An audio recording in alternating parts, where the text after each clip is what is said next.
Thank you, Kane. I'd like to thank Content Harmony for hosting this meetup. I don't do a lot of public presentations, so this is a little unusual for me, but lots of fun. And along those lines, I realized I never actually timed my presentation, so I have no idea how long it is. It might be 5 minutes. It might be 20. If I talk slow, it'll be longer. Want to talk about, I used to be the lead SEO for a company called SEO Moz. I don't know, most of you, some of you are probably familiar with that company. When people hear that, the assumption that I worry about is that they think that because I used to be the SEO for SEO Moz, that I am a good SEO. I'm looking around in this room. I am probably not even in the top 5. Even in this room. Justin is a far superior SEO than I am. Mike is a better SEO. Kane is probably a better SEO than I am. I kind of lucked into that job, but I was good at some other things that sort of allowed me to fake my way through it. One of the things I do now working in the content department at Moz is trying to find content to drive traffic to the site, to find qualified visitors, increase our numbers, a lot of the same stuff that SEOs do, but more of a general marketing sense.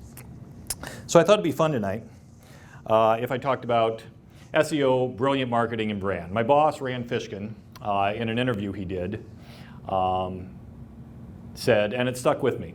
He said that, and this is during a time when he was known as one of the most brilliant SEOs, online, and he said, it's great to be a good SEO, but I think it's much more important to be a brilliant marketer than an SEO.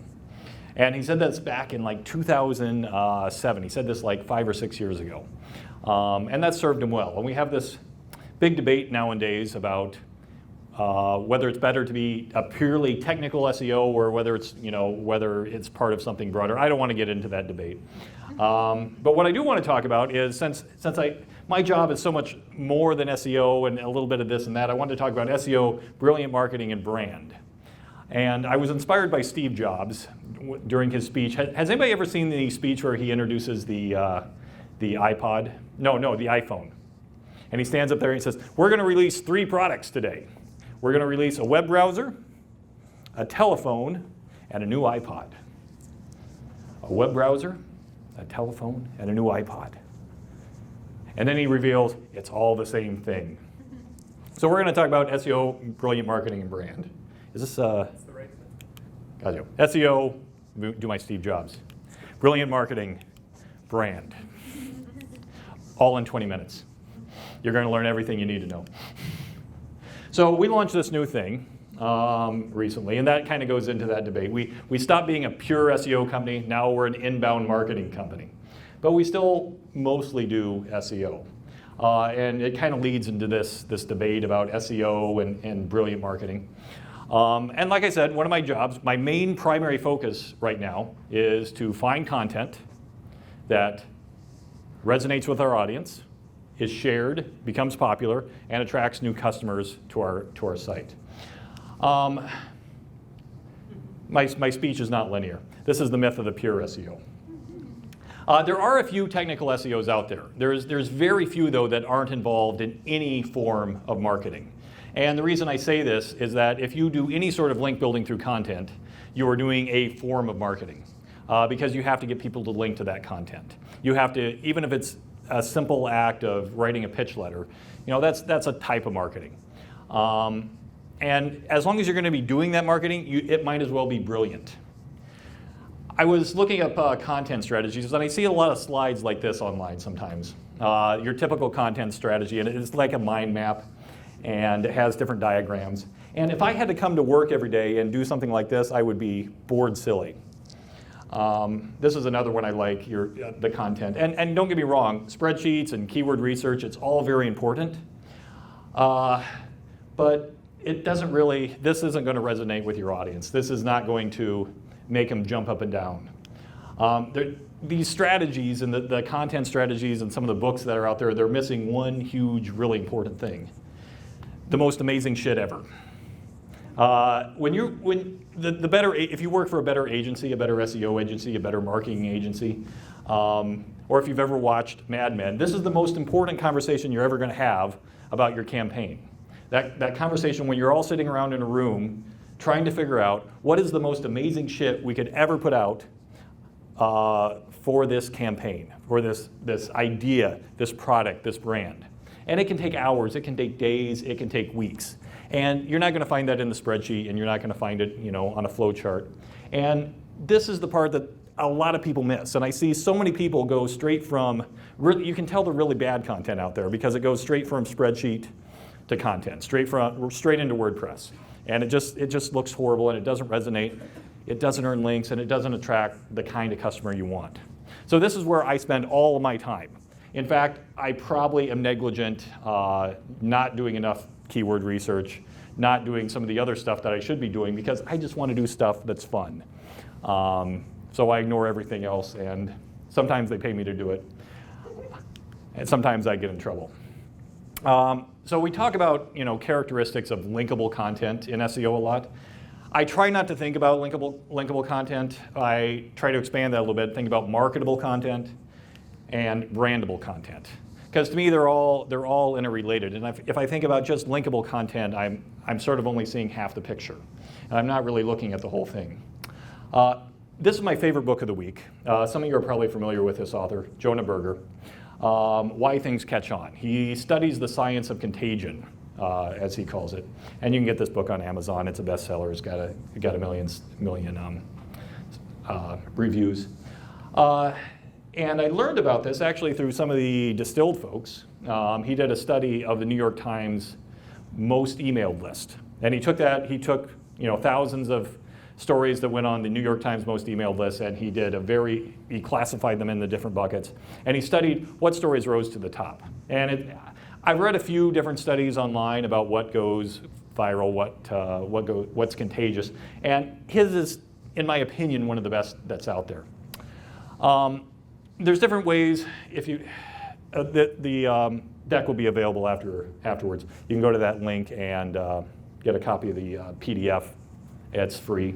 Fortunately, I hate it when scientific research is behind a paywall, but this one is actually available.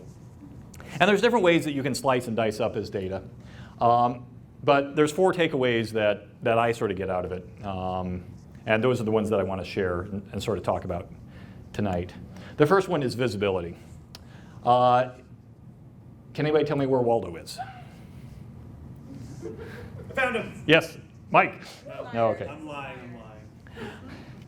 When you have great content and you're trying to make it, there's a lot of things that you can control when you're trying to make your content more popular. And the first that we can control, when we are SEOs or we have control of our platform is visibility. One of the things that this study found was that time on top of the homepage was one of the most correlated factors to a piece of content going viral. And so many times, we have this problem at SEO Moz a lot. Sorry, I need to put $1 in the swear jar. We change our name. Every time we say SEO Moz, we have to put $1 in. We have this problem at Moz a lot because we have a blog, and we publish a lot of content, and it goes from the top down. And so every time we publish a new post, boom, the next post gets pushed down, the next post gets down. If we post 2 posts in a day, there is a much less chance, and we know this from years of experience, there's a much less chance that second post is going to get spread, it's going to earn fewer links. So we're very careful. If we have a hot piece of content that we know is popular, we will let it, what we call, cook. And we'll just let it cook up there as long as we can. If we have a bummer piece of content, we won't let it cook very long, and we'll get it out of there as soon as we can. But even then, it's hard to manage, especially when you have a blog. If you can make the advance to a more magazine-style content management system, like Wired Magazine, where you can have sticky posts stay at the top, it's a much better system. And I see people release all these great content pieces all the time, this great piece of link bait, and you're looking for it online, and you go to the homepage, and it's nowhere to be found because they're not making it visible. I really like what TechCrunch does on the side, these trending stories, they're visible. A lot of people don't highlight their top content. Something as easy as a WordPress widget will do this for you. And it's something everybody struggles with. It's a common content architecture problem that almost no one ever gets right. Highlighting the top content that's most relevant to your user. but also wanting it to get the most shares. We did something really interesting at Moz that had very unintended consequences. This top post here is our old navigation. And you can see we had a lot of drop-down menus. The new design that we worked on for like 2 years, we got rid of the drop-downs. There's still a few, you can still find a few on the site. And we did 2 layers of navigation. And we did that pretty much throughout the site. And it's a two-tiered navigation system. By getting rid of that drop-down, and data's really early because we've only been live for about a week, we're getting about 25% more page views per qualified visitor. Because they're seeing these other sections, they don't have to click down. They can see these other sections when they're already on the site, and we did the some similar things in the sidebar. And we've surfaced our content through navigation, and we're getting much more visits. And in our experience, not more visits, more page views. In our experience, when you get more page views, more people are looking at your best stuff, and you get more links, and it's a circular effect. You get the more links, you get higher search engine visibility, and more people are coming. So we'll probably be publishing some data on this because it's really interesting. Because if you work with clients, if you work with websites, everybody wants the drop-downs. And they want to put 8 million things in the drop-downs. And sometimes it's justified, but it's not always best, and it's good to test. But this really fascinated me. Emotional engagement, element of virality. Those are rocks. I don't know why you're giggling. Someone on Twitter sent me this today when I was asking for a photo of arousal. One of the things that this New York Times study found was emotions play a huge factor in whether a piece of content is popular or not. But not just any type of emotion, high arousal emotions. The 3 main high arousal buckets are awe, assholes, and anger. And assholes fitting into the anxiety bucket. It's just a simple way of classifying them, I guess. Awe, when I think of awe, I think of Susan Boyle. It's cheesy. But man, I cried the first time I watched that video. I was in awe. But awe doesn't have to be this, this human thing. Just, sometimes massive amounts of data can make you go awe. This is from one of those, I'm sorry I didn't capture the name of the site. But you look at that and go, holy crap, that's a lot of planes in the air at one time. And you can do that pretty much any piece of content that I do that I'm trying to get, resonate with an audience. I try to go over the top. I try to give 150% so that you get that wow factor. I didn't even have to title this one because you know what he's saying. Whoa. The anxiety emotion, 11 health foods that can kill you. It's also a very popular, something that gets shared a lot. This is the kind of thing that people like to tweet and add on Facebook. Anger is also a very popular emotion. The United Breaks guitars, I don't know if anyone ever, if you guys are familiar with this. This guy had his guitar broken by United, and he made a song about it, and it went viral because it was very angry. Abundance. Abundance is indicative of a positive emotion. Positive emotions are more viral than negative emotions all the time. And abundance is probably one of the best emotions that you can advocate. That there's plenty for everybody, that you're coming from a place of giving.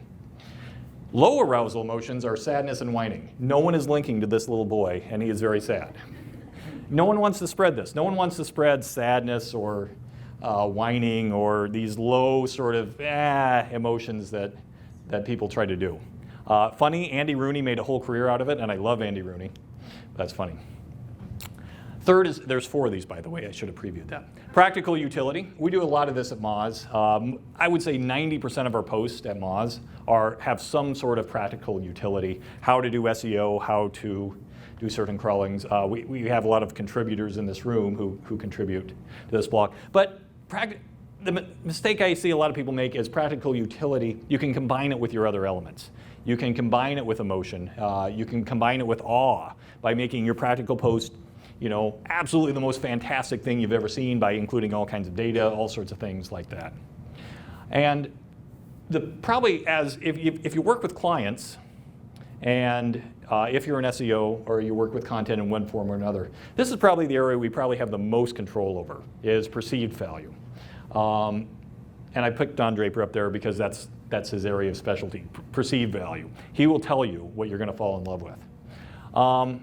The New York Times study that I referred to earlier found that author fame was a huge correlating factor for virality. That's a perceived value. Warren Buffett, he has 2 tweets. He's tweeted twice. And he had 400,000 followers. And those tweets, trust me, those tweets were retweeted thousands of times. There's nothing special about those tweets. I can tweet probably better than that. But he's Warren Buffett. So he has a perceived value that just earns all sorts of attention. Length, one thing I'm always length of content. It's the simplest trick in the book. Longer content generally gets shared longer. Not necessarily because it's more valuable, sometimes it is, but it has a perception of being more valuable because there's more words. Sites like The Verge are doing great things with long-form content, long-form reads right now. And I have to admit, I've shared some of these reads and only read about half of them. But they seem valuable. I'm sure somebody else will find them, very valuable. And so they get all sorts of attention. Design is another element. Design is both a practical utility and a perceived value, but oftentimes you can use it to your advantage for perceived value. My wife is a graphic designer, and I'm very fortunate in that if you're ever an SEO, marry a graphic designer, because the jobs go perfectly with each other. And so I'm a huge advocate of adding design to all your projects. And if you think you are a good designer, hire one to find out, because I get yelled at all the time when I think I'm doing it. And another easy thing for SEOs is simply social proof. This is another perceived value sort of thing. This story was shared 1.2 thousand times. It must be good, it must be popular. I don't know if it is, but I'm perceiving that it is. So all these things that we're talking about, they're all part of what I would call brilliant marketing. Visibility, emotional engagement, practical utility, perceived value. But we also want to tie in SEO, and we also want to tie in brand. And the secret is they're actually all the same thing. I mean, it's like when I made this connection a while ago, it's kind of like my mind was blown. Because I always wanted to learn, how do I become a brilliant marketer? How do I become a brand person? And I realized that it's all tied together, and you can make your job so much easier if you're doing your SEO, if you start thinking about it in those terms. Like if you think about brand is simply the way you define your stories through this thing. I think of like Tide detergent. Tide detergent has all these elements of their brand in their commercials. Their practical utility, they will clean your clothes. Their commercials contain emotional engagement with the moms and the kids. Visibility, they're very careful about where they put things in their stores. And the perceived value, they price it in a certain way, generally more expensive than other detergents, so that you perceive the value in it. And brand has a million different definitions, but telling that story consistently, you start to build your brand. If you start with that from your SEO and tie it all together, it makes every job so much easier along the way. It makes the SEO easier, it makes your marketing easier, and it makes your brand identity easier. Data, I love spreadsheets, I love keyword research, I love doing this thing, but it will only get you so far. Incorporating brilliant marketing allows you to rise to awesomeness. And that's it. Thanks, everybody.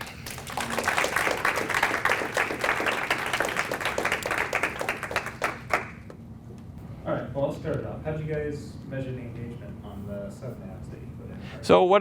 So that's really tricky because we're getting different audiences right now. We're getting a lot of social media visits.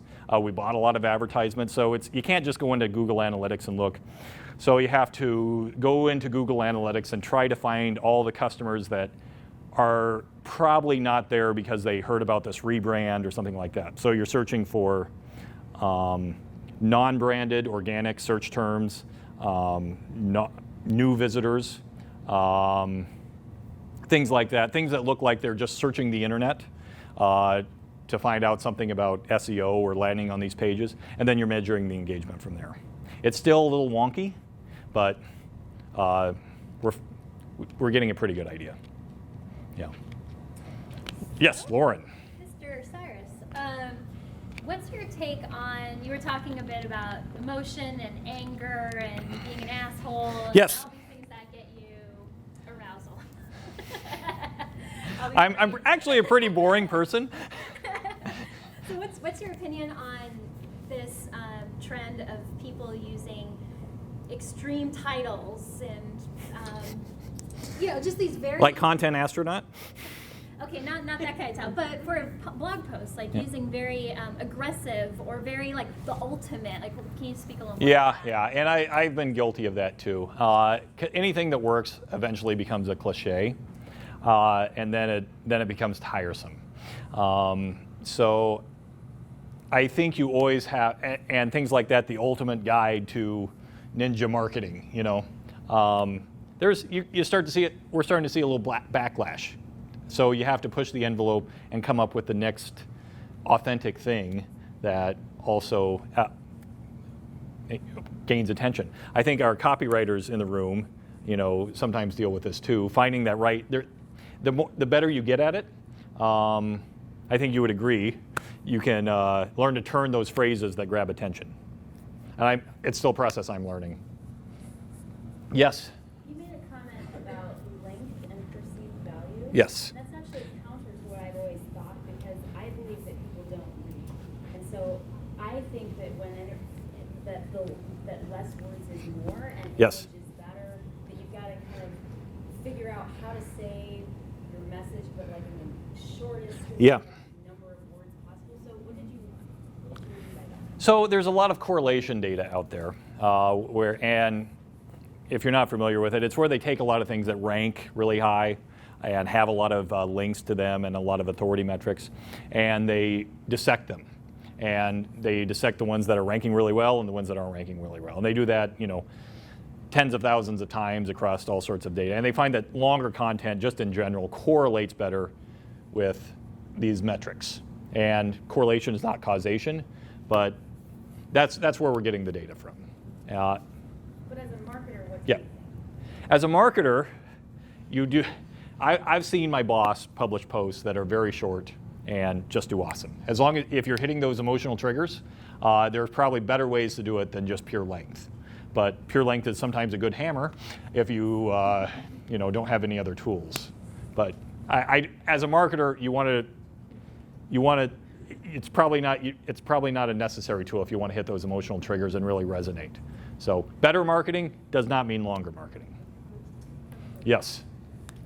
Well, just to respond as well to what she's saying, like I would say from a marketing standpoint, you want to make sure that whatever is valuable to you or to your client comes in the beginning of the post. Yeah. Not just for Google, but also because they're not going to read it. Yeah, well, they're also like if it's longer, some people that matter will read it, but most people won't. But they'll decide instantly whether they're going to share it or not. So Yeah. Or they'll Yeah. save it, right? The hook. They'll save it, Yeah. they'll favorite it. Yeah. And then you get 3 to 5 seconds. I mean, if they're scanning, you get 3 to 5 seconds. So they'll decide within the 3 to 5 seconds if they're going to favorite it and share it for later, Yep. save it for later, or reshare or whatever. They may scan or they may not read it. And seconds 4 through 5 are like them scrolling and going, holy shit, this is long. This I'm is sharing. long. Yeah. I would actually never advocate making something long for the sake of making something long.